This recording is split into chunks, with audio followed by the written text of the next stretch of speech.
massive complexity. I want today's show to be about setting the stage for you because there is a lot in this industry, and then a lot of industries within the industry, even. So I keep going back to this line: economic disorder leads to political radicalism. And within the car industry and all the different components within that, there is a lot of disorder there. And I've talked about auto loans before on this show. I want to get a little bit deeper into understanding the parts that make up specifically the car buying process.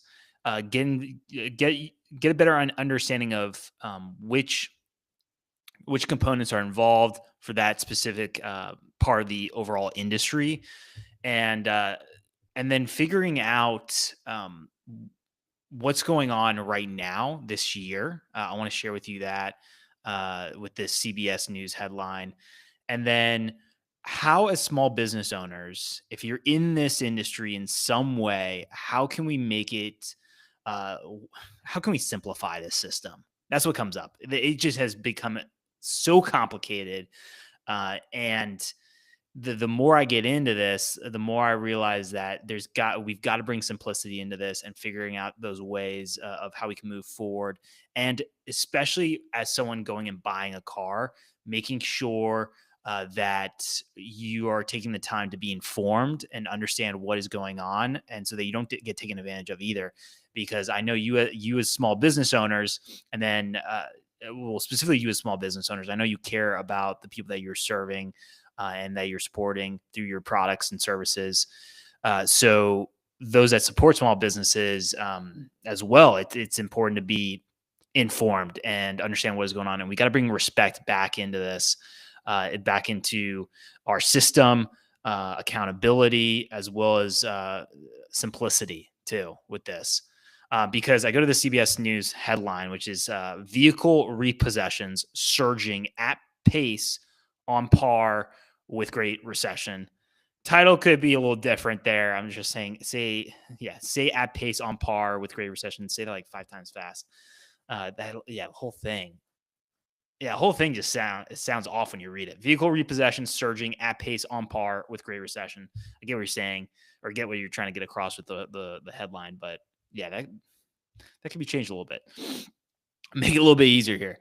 Okay, so what has been happening to this point? Last time I've checked, more than 2.2 million vehicles have already been repossessed and expected to climb past 3 million by the end of the year.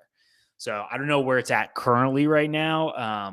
Like today, I don't know where it's at, but so I don't know if it's like if it's either at 3 million, over 3 million. I don't know that, but the message that keeps coming through is live in your means. I've said it before that for young people, livelihood, quality of life, it it's been stolen. It's I think about for decades how this system has been rigged, and how it's been rigged in a way to keep down good, decent middle class Americans and small businesses, and we've got to make changes here. And we got to get out of this massive debt society that we built ourselves on. And what gives me a lot of hope is what's going on with Gen Z specifically. And there was a survey that came out where 45% of Gen Z is most likely to pay with cash. I've said it before with Gen Z, this generation is the most in debt generation for their age in the history of the US. And we got to make changes here, because how can this country get richer, but for so many people, it feels like, or it not feels like it is, you are worse off. And especially thinking of the health of our country, it goes back to our youth and how are they entering the workforce? How they entering into starting small businesses? And to see that this generation is the most in debt generation, and I've talked about the reasons for that. If that is BNPLs, buy now, pay later, to just buy your essentials like groceries, it is absurd that we're in this situation, and it's come back to short sightedness thinking about the short term gains, a lot of self centeredness instead of thinking long term for future generations and establishing things that are going to last. You think about the cheapness of the products now that you can look at in your daily life to buildings and architecture. This cheapness that is out there, the beauty that's been lost. We've got to change the direction that we're headed for our country and shift it into being able to fight for what is true, good, and beautiful.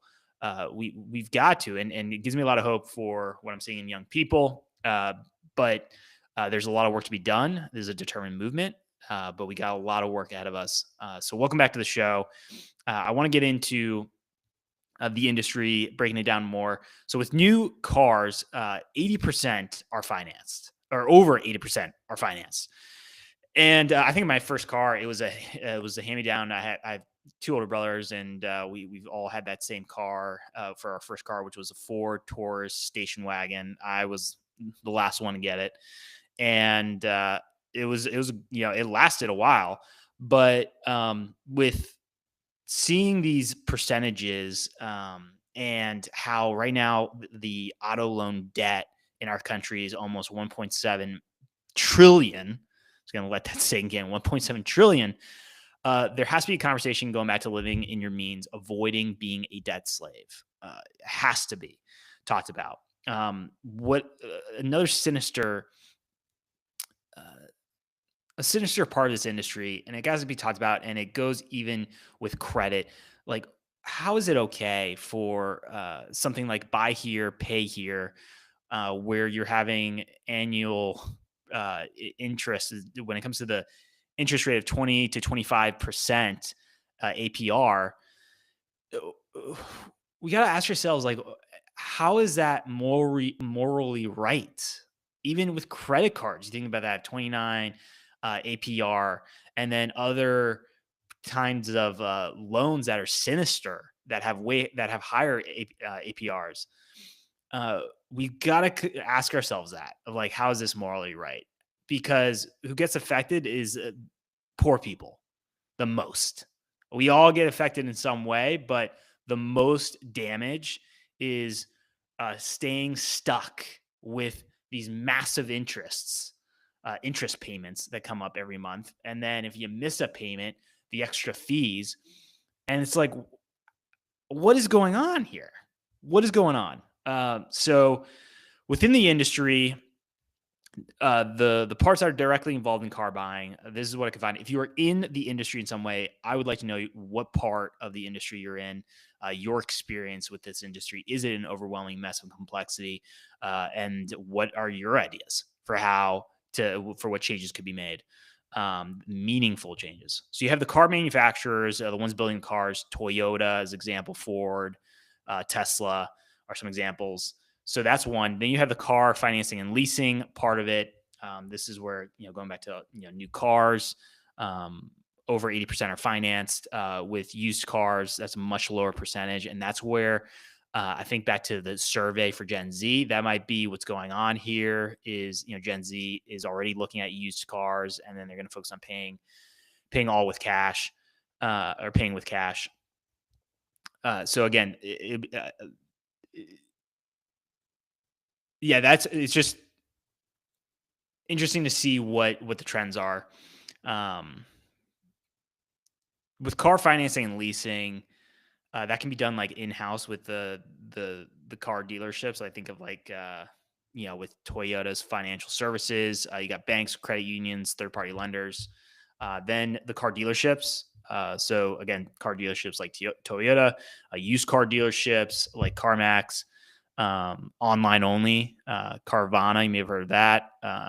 And then they're focused on the sales, trade-ins, the financing, insurance products. Yeah, and when you go in, there's probably you can see so many other different fees as well, and it feels so complex. And in a way, it feels like uh, there's a massive lack of transparency to the consumer in this way. And yes, the information is all there. You're going through it, but like in my gut, I just have that vibe of like this trying to make it way more complicated. So you don't actually take the time to look at the fine print, look at all the information.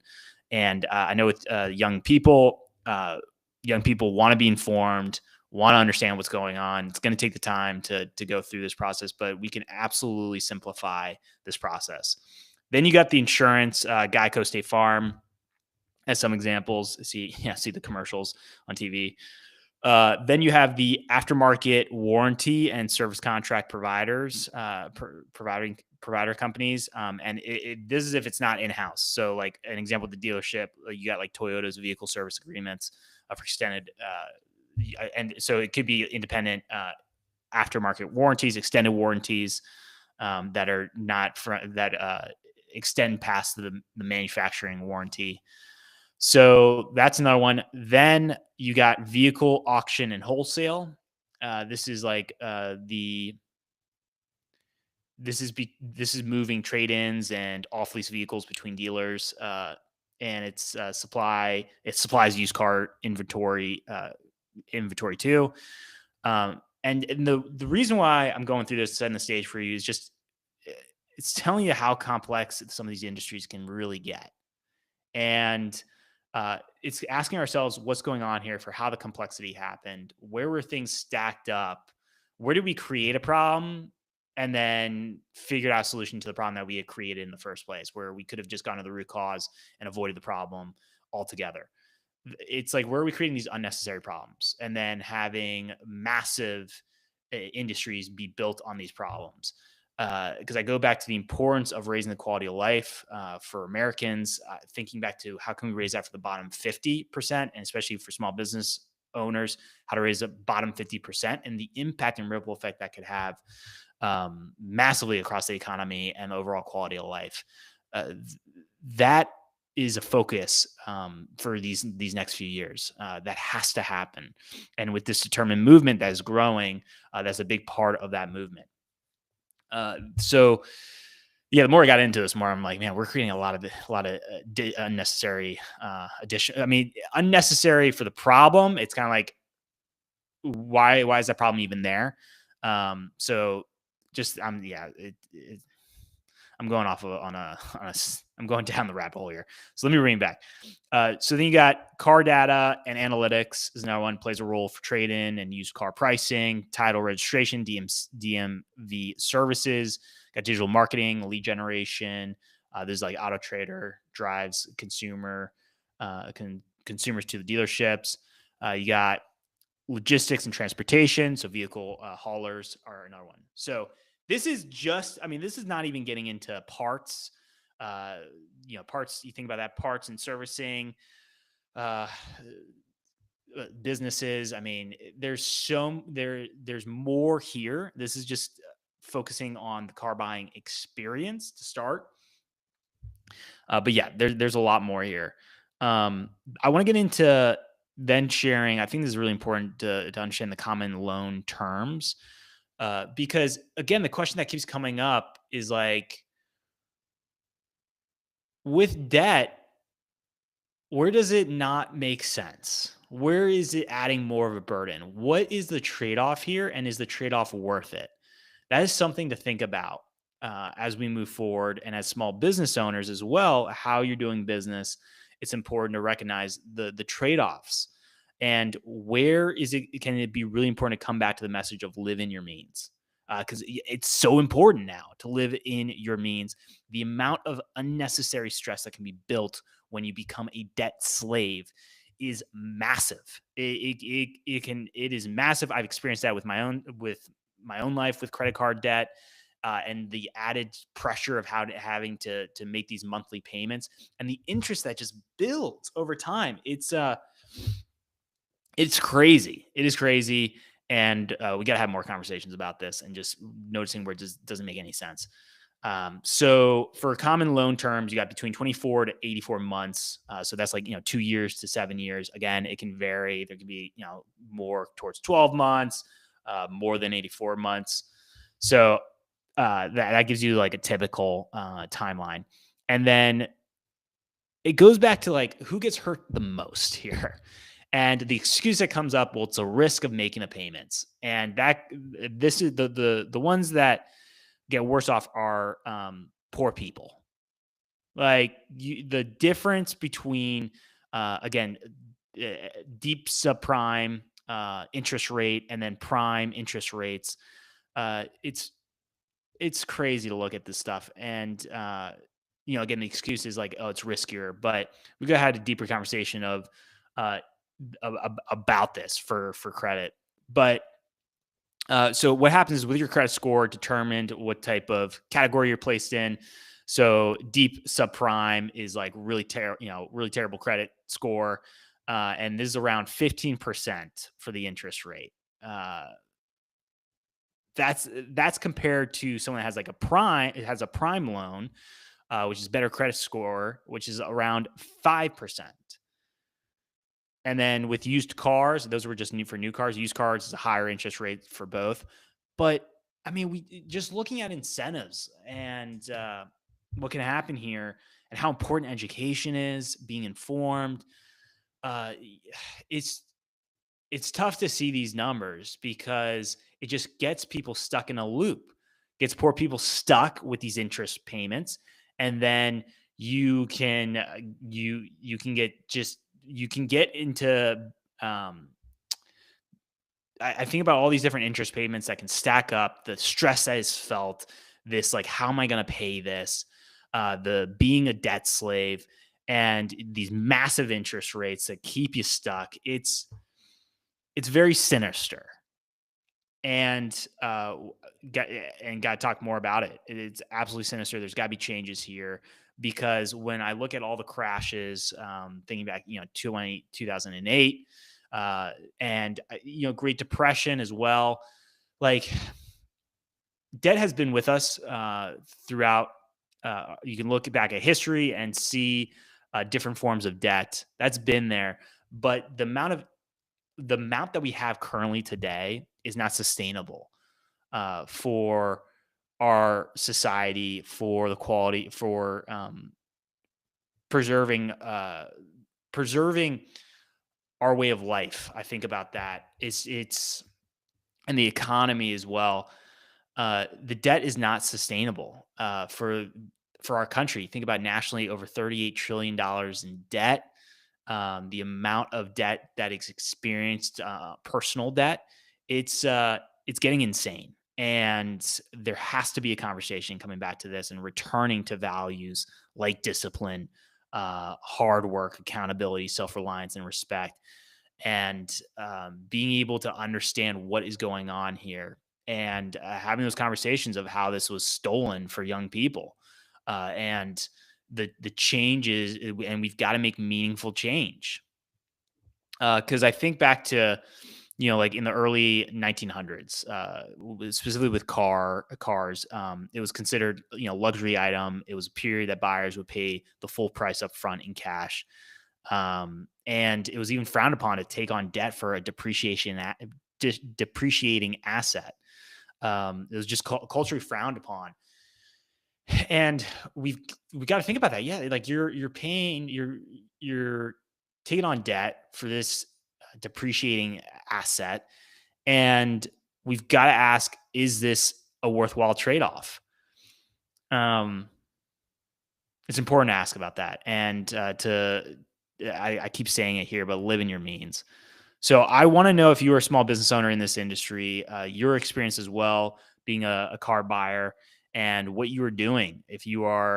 Uh, if you're financing or if you are paying in cash, just understanding what. Yeah, I would like to know with our community what is going on here because we've got to talk more about this for overall big picture, what changes can be made within the car industry to support not only small business owners, but also to support consumers, make it where there is respect that we're bringing back, transparency, trust that we're bringing back within this industry, and an overall great experience as well for people. So more to come on this one for this industry. Is not going to be the last show about this, and I'll see you tomorrow.